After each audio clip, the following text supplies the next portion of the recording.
ब्रह्मा दिया तुमने मोती बिता सुनाई।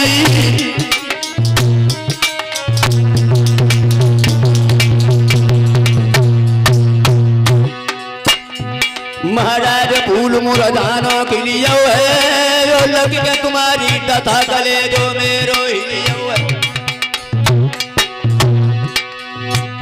भैया ऊपर से आवाज तो हरने दे गई है, पक्का ऊपर से आवाज तो हरने दे गई है।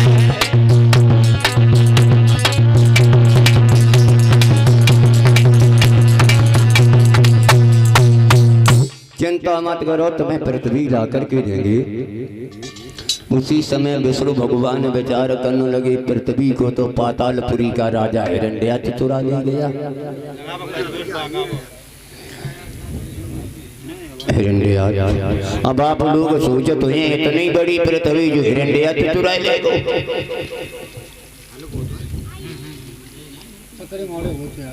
विद्वानों ने ये लिखा, पहले देवताओं ने ये पृथ्वी का नक्शा बनाया था। जैसे आजकल आप लोगों ने लेख पालन के पास में नक्शा देखो हुई है, बस फैला लो अपन चक ढूंढ लो कहाँ पे है कहाँ पर फलाने नंबर।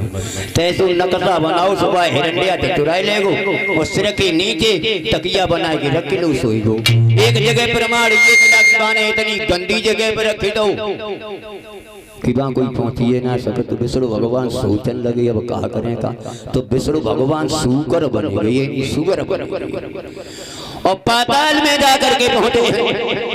और एक बात बताएं भक्तों, सुगर के अंदर पानी में तैरने की शक्ति ज्यादा होती है। तो विष्णु भगवान पातालपुरी पहुंचे, वह पृथ्वी मुंह में दबाई। जिस तरह से हाथी कमल की पत्ता को अपनी सूंड में उठा लेता है, उसी तरह से उठाया, लेकर के तल दिए। अब देव ऋषि नारद सोचन लगे, हिरण्याक्ष सोई रो जागो पद कैसे हुई पई है। बीड़ा उठाया, हिरण्याक्ष के पास में पहुंचे, कहने लगे राजन तुम सो रहे हो, भगवान पृथ्वी को लिए जा रहे हैं सूकर का रूप धारण करके। और जो हिरण्याक्ष ने देखा पृथ्वी यही ना है, हाँ तलवार उठाई भाग खड़ो हो, आवाज लगा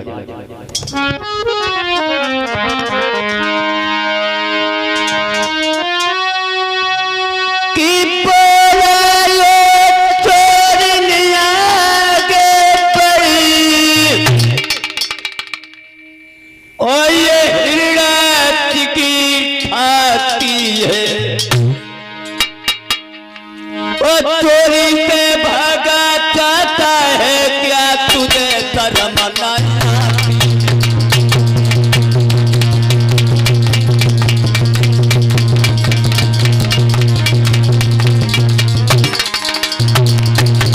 आवाज लगाई, तारे रहिए, चोरी से भागा चाहता है क्या तुझे शर्म नहीं आती है।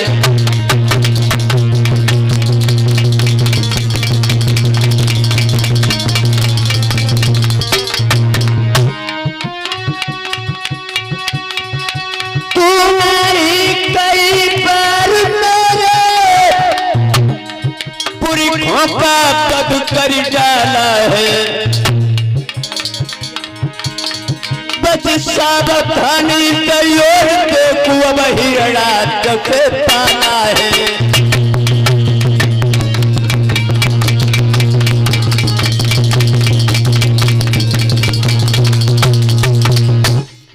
विष्णु भगवान को आवाज लगाई, खड़ा हो जा, कम से कम मेरी भुजाओं की ताकत तो देखो, पृथ्वी को तो लेकर के जा रहे हो तुम। विष्णु भगवान ने मुड़ के सूकर भगवान ने देखो आए रहो, तो भगवान ने पृथ्वी तो जल पे रखी थी कि जल पे रख के भूमि को खड़ी भई भगवान, काट दो सिर नीच को चक्र सुदर्शन तान। भगवान ने हिरण्याक्ष की सिर को काट दिया, पृथ्वी लाकर के जल के ऊपर रख दी, सृष्टि आगे बढ़ने लगी। लेकिन परीक्षित को शंका पैदा हो गई, खड़े होकर के सवाल कर दिया, प्रभु एक बात बता, हिरण्याक्ष को मारने में और कोई देवता नहीं था, विष्णु भगवान के अलावा और कोई देवता नहीं मार सकता था। तो सुखदेव जी बोले परीक्षित बैठ जाओ, शंका न करो। और किसी देवता के अंदर इतनी ताकत नहीं थी जो हिरण्याक्ष को मार लेता। ये हिरण्याक्ष और हिरण्यकश्यप ये पूर्व जन्म में कौन थे? सुनो मैं बता रहा हूँ कि थे द्वारपाल जय और विजय वैकुंठनाथ के द्वारे पर।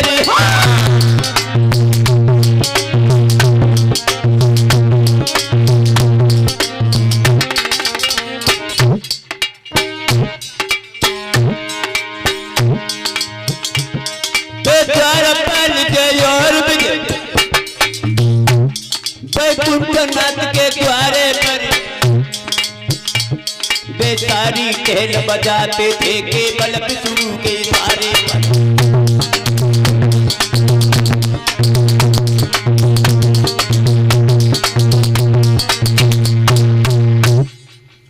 विष्णु भगवान के दो पहरेदार आते जय सिंह नेताजी, जिनको नाम अतु जय और विजय।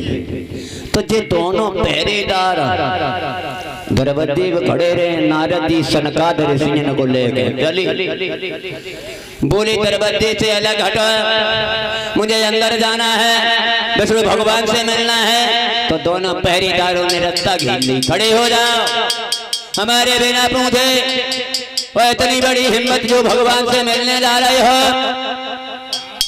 और बात सही है लोगों, तुम काऊ इंसान से मिलो, काऊ बड़े आदमी से मिलो, काऊ नेता से मिलो, तो सबसे पहले किन से मिलो? डायरेक्ट ना मिले पहले बिन से मिलो। किन से? जो उनके पीछे घूमन वाई दिन से है कि ना, तब मिले भाई। डायरेक्ट कब ना मिले भाई। और का महाराज सही कह रहे। तो नारद कहने लगे बाजी वाह, तुम विष्णु भगवान की द्रौपदी के पहरेदार हो तो तुम्हें तुम्हारी ऊपर घमंड है। हाथन में गधा चरे चर चर भू मतंग, खाए रहो है शक्कर बुरु, लेन चाहतो है जंग, लेन चाहतो है जंग, कहते हम हाथी और रे हाथन के साथ भूल गो अपनी हाथी। इंसान भूल जाता है कब बड़े आदमी की संग्राम लगो तो जा समझो हम बहुत बड़े। बोले अरे हम ब्रह्म ऋषि कहता भी और श्राप खत्म हुई जावे।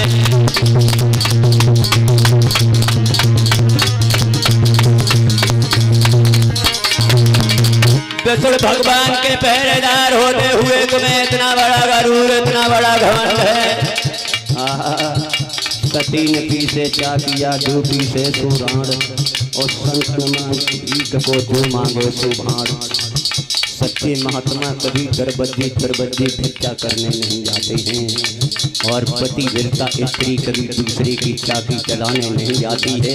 दूसरे की चाकी चलाने हो जाती है जिसका सुहाग मिट जाता है। अरे साधु बिना भजन न सोए, चेला हो जाऊं बेसुमार, और रहियत बिना राजा के नहीं सोवे, जीते हो जाते हजार।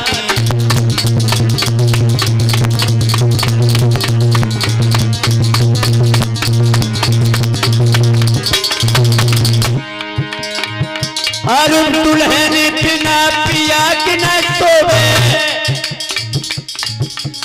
साबा रोज करे सिंगारी, और बिना पियाई जुआन न सोवे, साबु रोज करे विभुचारी।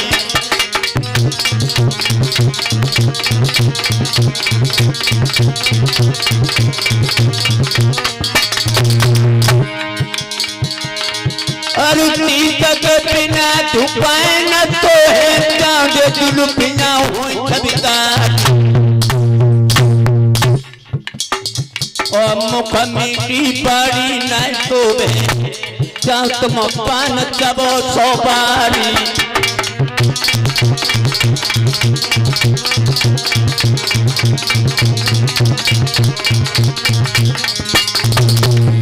देव ऋषि नारद के